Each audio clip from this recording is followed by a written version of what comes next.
Cuando hablamos de estos temas de violencia de género o violencia contra las mujeres o contra las niñas, estamos hablando, como lo decía el señor defensor del pueblo, de un tema que tenemos que relacionar con los derechos humanos.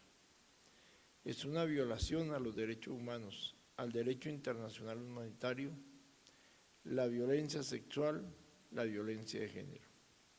Y por lo tanto, todo Estado del mundo, todo gobierno local, regional o nacional, tiene que tener dentro de sus políticas públicas la cero tolerancia con la violencia a las mujeres, a las niñas y a los niños, porque violenta una política de los derechos humanos y, si ustedes me permiten, se convierte en una verdadera vergüenza para la democracia.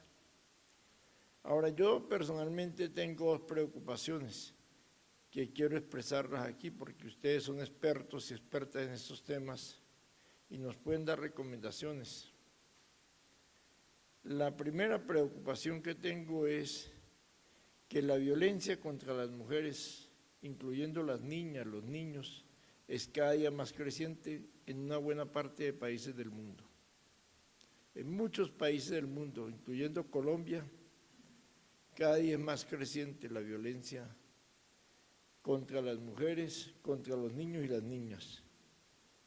Y la segunda preocupación es que en muchos países del mundo, incluyendo Colombia, cada día es más creciente el reclutamiento de mujeres, incluyendo niñas y niños, por parte de grupos armados ilegales, llámense guerrillas, bandas criminales, bandas paramilitares o narcotraficantes o delincuencia común. Cada día más creciente el reclutamiento de mujeres a la actividad de esos grupos armados ilegales, incluyendo niñas y niños de manera forzada. Y yo creo que son dos temas que hoy la comunidad internacional en su conjunto tenemos que reflexionar y analizar. Primero, como es el propósito de este seminario, para investigar los crímenes, para luchar contra la impunidad, para que ningún crimen contra la mujer en materia de violencia quede en impunidad. Porque uno de los grandes problemas que tenemos en muchos países del mundo es la impunidad. La impunidad es contraria a la democracia. La impunidad es un aliado de la violencia. La impunidad es un aliado de la violación de los derechos humanos y el derecho internacional humanitario.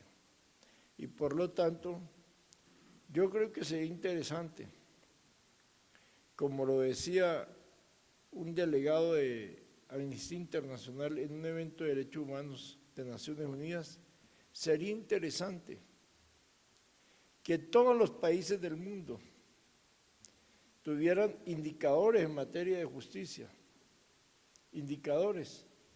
O sea, tenemos indicadores contra el empleo, en materia del empleo, en materia de salarios, en materia de crecimiento económico, pero yo no conozco indicadores en materia de justicia que nos diga tal país es un ejemplo de justicia, tal país no permite la impunidad, en tal país nuestros fiscales y los jueces luchan contra la impunidad, porque esa impunidad va contra la democracia.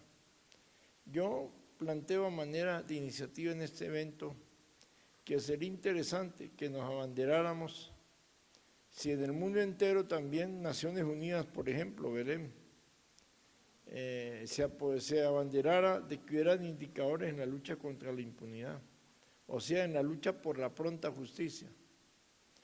Porque cuando hay impunidad y no hay pronta justicia, entonces lo que prospere la justicia por las propias manos, lo que prospere la violencia.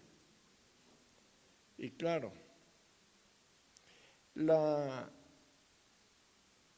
otro que yo quería anotarles aquí es, en base a estas preocupaciones, y reconociendo y agradeciendo las referencias a Colombia, el reconocimiento a Colombia, todo eso se agradece, claro. Es nuestro deber como Estado democrático. Pero ¿cómo estamos en esta materia en nuestro país? para que ustedes no se vayan a llevar la idea de que estamos en el país de las maravillas, no señor. ¿Qué está pasando en materia de violencia contra la mujer y contra los menores de edad en nuestro país, incluyendo niñas y niñas? Lo primero es que en el Estado colombiano, en cabeza del presidente Juan Manuel Santos Calderón, del señor Fiscal General de la Nación, del señor Defensor del Pueblo, del señor Procurador General de la Nación, y obviamente el Programa Presidencial para los Derechos Humanos, de nuestra consejera presidencial Nigeria Rentería, que desafortunadamente no vino. Nosotros hemos llevado a política pública en materia de derechos humanos la lucha contra la violencia a la mujer y la lucha contra el reclutamiento forzado de menores de edad por parte de los grupos armados ilegales. Es decir, la política pública en materia de derechos humanos está cruzada por cero tolerancia de violencia contra la mujer. Esto que ha dicho el señor vicefiscal es muy importante.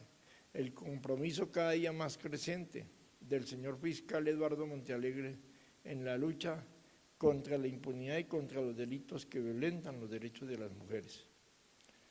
El segundo tema que hemos tratado es que esta política pública no se quede arriba, o sea, no se quede en el presidente, los ministros y ministras, el fiscal, el defensor o el procurador. Es importante, pero es necesario bajarla al conjunto del Estado, porque al final el Estado es un ente de 1000 cabezas, no es de una sola cabeza. Entonces hay gobiernos locales y regionales. Queremos que en cada municipio los alcaldes o alcaldesas, o en cada región los gobernadores o gobernadoras, los defensores del pueblo en cada región, los fiscales en cada municipio, tengan esta política pública de cero tolerancia en los hechos de violencia contra la mujer. Eso no es fácil porque hay algunos gobernantes locales y regionales que son elegidos por voto popular y ellos se creen, como se dice popularmente, más importantes que el presidente o que el fiscal o el procurador o el defensor del pueblo. Pero hay que decirle a los gobernantes locales y regionales que al final las mujeres, los niños y las niñas viven en los municipios, no viven en el aire. Y por lo tanto ellos tienen un deber constitucional, que es el deber de luchar por los derechos de las mujeres. Lo otro que hemos estado tratando de hacer en nuestro país es también trabajar por cómo hacer una política contra la impunidad y preventiva, relacionando las dos cosas, porque hay que luchar contra el crimen, que es la violencia contra la mujer, para que no queden en la impunidad, pero al mismo tiempo hay que luchar por políticas preventivas, porque con todo respeto por la comunidad internacional, nosotros no queremos ser un país que vivamos de los problemas. Yo creo que la comunidad internacional tiene que contribuir a que cada país del mundo resuelva sus problemas. Así se queden sin trabajo algunos expertos internacionales. Pero, ¿qué nos ganamos con vivir de los problemas? Los organismos internacionales se han hecho es para prevenir los problemas y para que se acaben los problemas. El mejor indicador, si nos volviéramos a reunir dentro de 2 o 3 años, es poder decir, cuando nos reunimos en Bogotá, teníamos tantos países con violencia contra las mujeres. Hoy nos volvemos a reunir y hemos logrado reducir eso. Ese es el mejor indicador. No significa que estamos avanzando. Pero si las cosas son iguales o peores, estamos fracasados. No servimos sencillamente, ni como gobernantes, ni como expertos internacionales. Y entonces yo sí creo que la política preventiva es fundamental. Aquí a los que se van a formar como investigadores, no olviden que el mejor antídoto para esto es la política preventiva. Y la política preventiva podemos lograr que en la mayoría de los países del mundo, empezando por Colombia, logremos buenos indicadores de lucha contra la violencia contra las mujeres y de lucha en prevenir la violencia contra los niños y las niñas.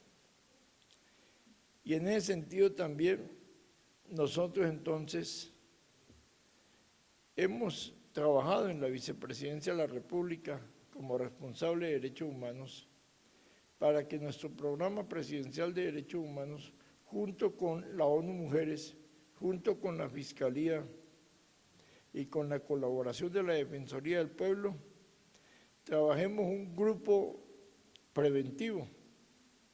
O sea, nosotros estamos trabajando un grupo preventivo en esta materia, que luche contra la impunidad y luche también por consolidar políticas preventivas, políticas en materia de derechos humanos. Estamos trabajando bajo la coordinación de Alma Viviana Pérez, que está en este evento, que es la directora, y hemos encontrado muy buena colaboración de la Fiscalía y también de ONU Mujeres. Y obviamente que un resultado que queremos es que este grupo actúe y que este grupo sea un grupo de personas que le molesten la vida al fiscal, a ONU Mujeres, a los alcaldes y alcaldesas. O sea, nada de a todos decirles sí, no, ustedes tienen que cumplir. Su deber es que los derechos de las mujeres integralmente se respeten, cero tolerancia con la violencia contra las mujeres. Entonces, y lo otro que estamos haciendo en nuestro país, y les pido excusas que yo hable de Colombia, es la política de reparación a las víctimas de la violencia. Este es uno de los pocos países del mundo que antes de un acuerdo de paz ya aprobó una ley de reparación a las víctimas de la violencia, donde hay miles y miles de mujeres, porque aquí los grupos armados ilegales y también muchas veces algunos servidores públicos violentaron a las mujeres, sexualmente desarrollaron acciones de violencia contra las mujeres. Muchas veces les decían, o me vende la finca o yo no respondo, y mataban a las mujeres, desaparecían a las mujeres, violaban a las mujeres. Era una manera de crear terror, los grupos armados ilegales y desafortunadamente algunos servidores públicos. Duele decirlo, yo soy vicepresidente de Colombia y esto es doloroso, pero hay que decirlo.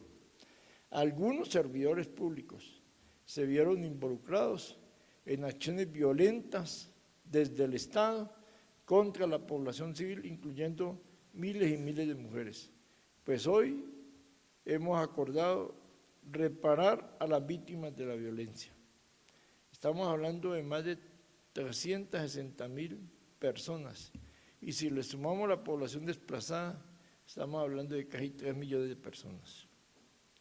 Lo primero es pedir perdón, pero también repararlas, volver las tierras, y claro, y lo importante es que esto no se vuelva a repetir.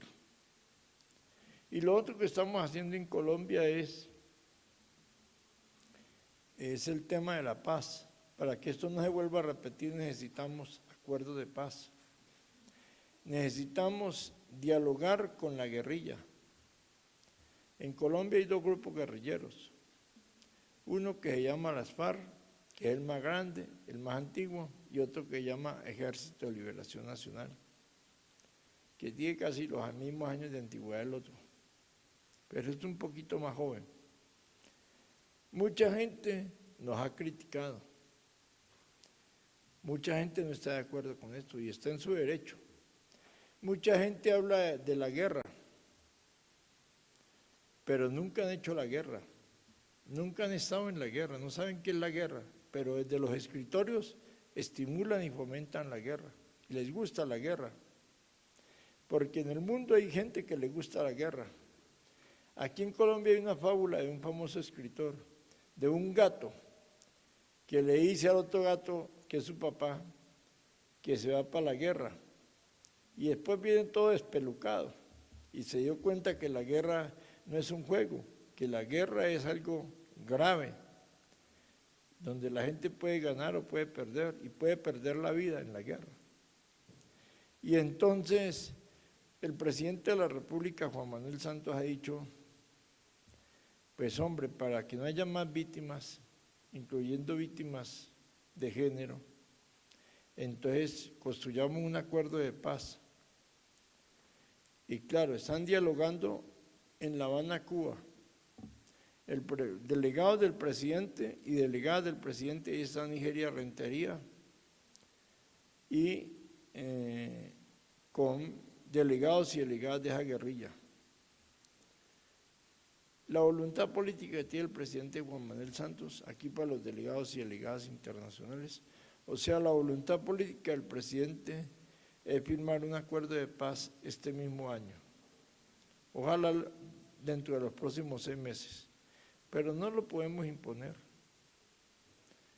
Y personalmente yo le he dicho a la guerrilla públicamente, y lo reitero aquí delante de los medios de comunicación, que lo más revolucionario que podría hacer la guerrilla es firmar el acuerdo de paz.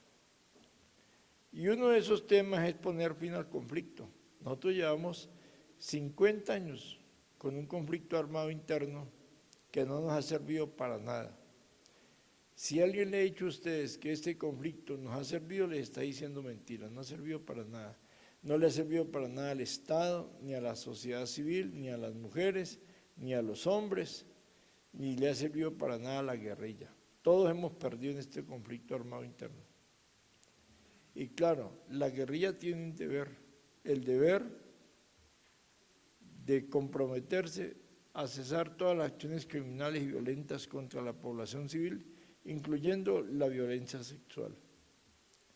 Y también el presidente de la República tiene la voluntad política de iniciar diálogos lo más pronto posible con la otra guerrilla, la del Ejército de Liberación Nacional. Ha puesto una sola condición el presidente de la República, es que no se hagan en La Habana, Cuba, para no juntar peras con manzanas. Una cosa es el diálogo con las FARC y otra cosa es el diálogo con el Ejército de Liberación Nacional. Pero el presidente con ambas guerrillas quiere construir un acuerdo de paz este mismo año. Yo estoy seguro, lo digo públicamente, que si ambas guerrillas tomaran la decisión de decirle, venga gobierno, firmemos el acuerdo humanitario, a partir de ese momento cesamos el secuestro, ponemos en libertad a todos los secuestrados y secuestradas. A partir de este momento cesamos la práctica de las minas antipersona o minas de la muerte. Contribuimos al desminado de muchas regiones. Cesamos el reclutamiento forzado de menores y facilitamos la desmovilización de los menores con el Estado colombiano. Cesamos todo tipo de violencia contra las mujeres y todo tipo de acción criminal contra la población civil. Ténganlo por seguro, empezando por el vicepresidente de la República, que cambiaríamos sustancialmente la opinión de la guerrilla colombiana. Yo creo que la guerrilla colombiana sí le hablaría más políticamente a la población y menos violentamente y menos militarmente. Porque algunas acciones violentas de la guerrilla es dispararle la paz, es estar contra la paz. Algunas acciones violentas de la guerrilla estimulan a los amigos de la guerra y a los enemigos de un acuerdo de paz. Y finalmente manifestarles que nosotros somos conscientes que lo que ustedes van a tratar en este seminario, el tema de la violencia de género, el tema de la paz, requiere de unos temas que se llaman verdad, que solamente la pueden hacer los fiscales y los jueces, perdón y reconciliación. Yo sé que hablar de perdón es duro, es muy difícil, pero es necesario la verdad, el perdón y la reconciliación. Nosotros en la Vicepresidencia de la República, invito a todos los de la mesa directiva y ustedes, todas amigas y amigos que nos pueden acompañar, nos hemos metido en una experiencia, vamos a ver cómo sale. El 1 y 2 de abril de este año, aquí en Bogotá, 1 y 2 de abril, es reunir familiares de víctimas de la violencia y de victimarios, para hacer un diálogo sobre la verdad, el perdón y la reconciliación. Colombia es un país lleno de odios, de venganzas. Creemos que con el odio vamos a resucitar las personas o con la venganza. Ni con el odio resucitamos las personas ni con las venganzas. Lo que pasó, ya pasó. No debe volver a pasar. Y para que no vuelva a pasar necesitamos que los victimarios le pidan perdón a las víctimas y se comprometan a que nunca más vuelvan a ejercer ningún tipo de violencia, incluyendo la violencia contra las mujeres en esta vida. Muchas gracias.